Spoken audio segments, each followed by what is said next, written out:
Hello, ladies and gentlemen. Welcome back to I Like Pie Gaming, and we're just going to do another little vlog today. How's your 2019 going?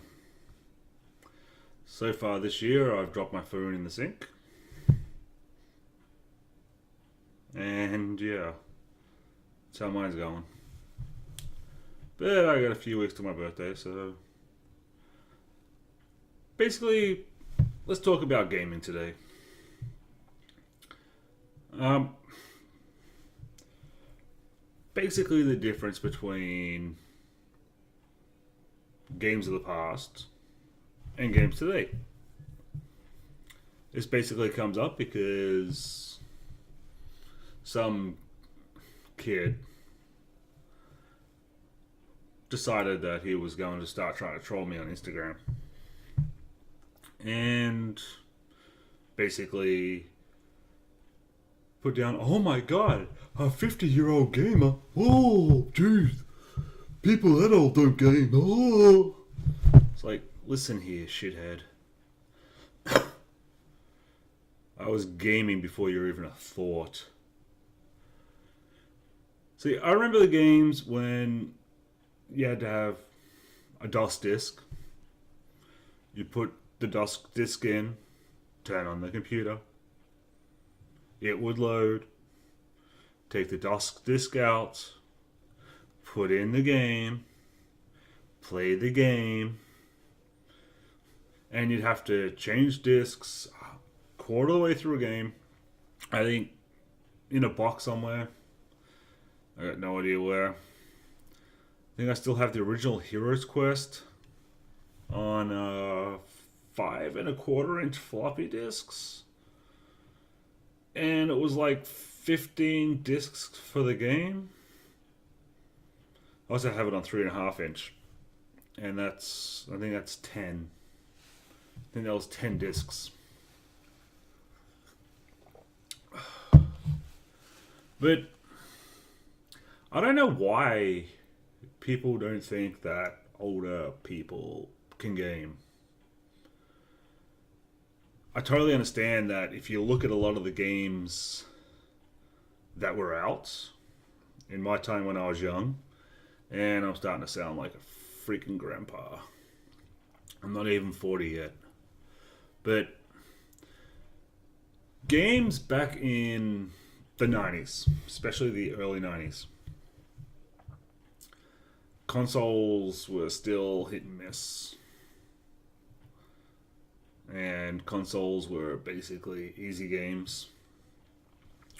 But back then, because the graphics weren't as pretty, a game had to have substance. Nowadays you can do a half-assed story these days, but as long as the game looks pretty, then people will love it. I still remember text games like Zork and what else was there? There was Zork. There was one we used to play, and it was basically like Master of Orion, but you'd have like 10 people that were playing it. It was like one of the first multiplayer games or something. I don't know, this is going to show how old it was. But you'd take your turn and then basically email a file to the next person whose turn it was. And they would have their turn, email it on to the next person. They would have their turn, email it back on to the next person. And Jesus, that is so old now. I can't even remember the name of the game. But the game would run for like months and months, just one game. And nowadays you get in there and 10, 15 hours for a good majority of the games these days, and you've done the campaign if there is any campaign or single player in it. I totally understand games like Fortnite and that, I can understand why it's got such a big following. Basically because it's an attractive game. It's pretty. It's got bright colors. It's things flash. It's like dangling keys in front of a baby. And I mean, it's not my kind of game. But Jesus, where am I going with this? I ramble way too much. But it's basically, you look at the older games. You look at the games like, I'm going to throw some out here that you've probably never heard of. Betrayal at Krondor, which, by the way, if you're looking for a really good game that's based off a book, or if you're looking for a really good book, or a really good series of books, Rayman E. Feist, the Rift Wars Saga. It's like 6 books, 3 books. It's 3 books for the Rift Wars Saga. And then you have the Rift War Legacy. Then you have the Serpent War Saga. It's all written by Rayman E. Feist. Really, really good book. There was also another one. Return to Krondor was the other game. It's basically, like, the graphics are crap. The graphics are polygons and absolutely horrific. But the gameplay, the story, the narrative, the things that make games good is all there. I was playing a game. What was I playing?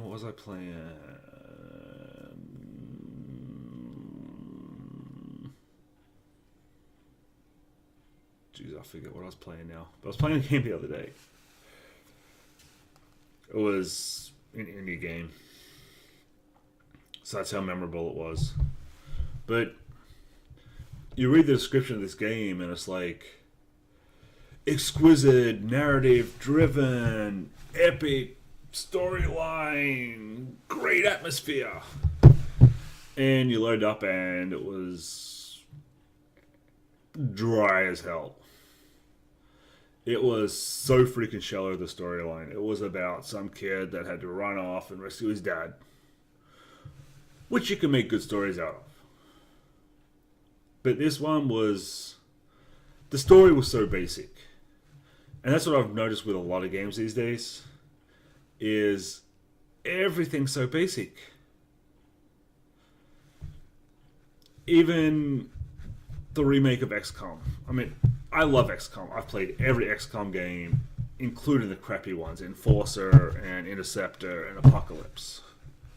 In fact, I own them all. I own multiple copies of all of them. And you look at the first 2 XCOMs, the first 2 original ones. The graphics are crap. But the narrative is good. You look at Fraxis's, the graphics are gorgeous. The storyline and the narrative, for the most part, is dry. I mean, it's still there because they've tried to bring it back original, but it's still pretty dry. And it's just, there's nothing there. Nothing there at all. But when it comes to some other games out there, especially some of the indie games like Graveyard Keeper. I think I'm halfway through that right now.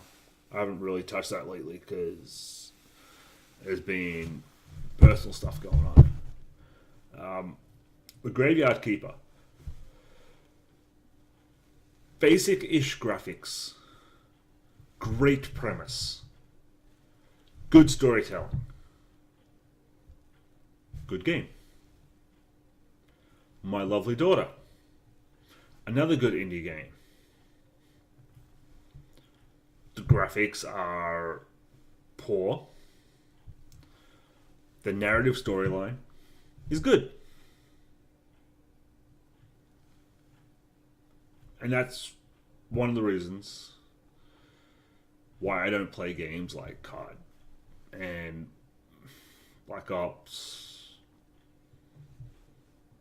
and Fortnite, because there's just nothing in the game. Because they're trying to push single player games out of existence, because they're like, oh, people don't want to play single player games.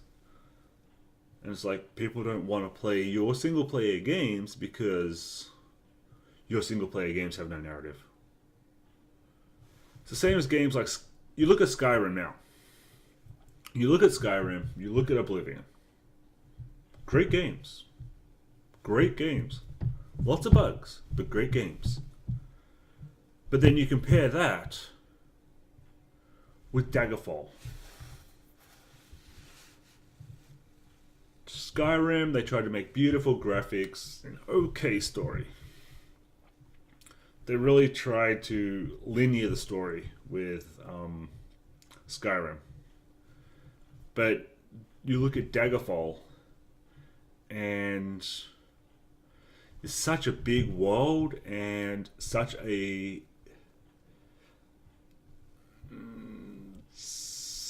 big story, or such a big narrative in the storyline. You got to go and rescue this person, rescue that person, and there's so much that you can do in the world.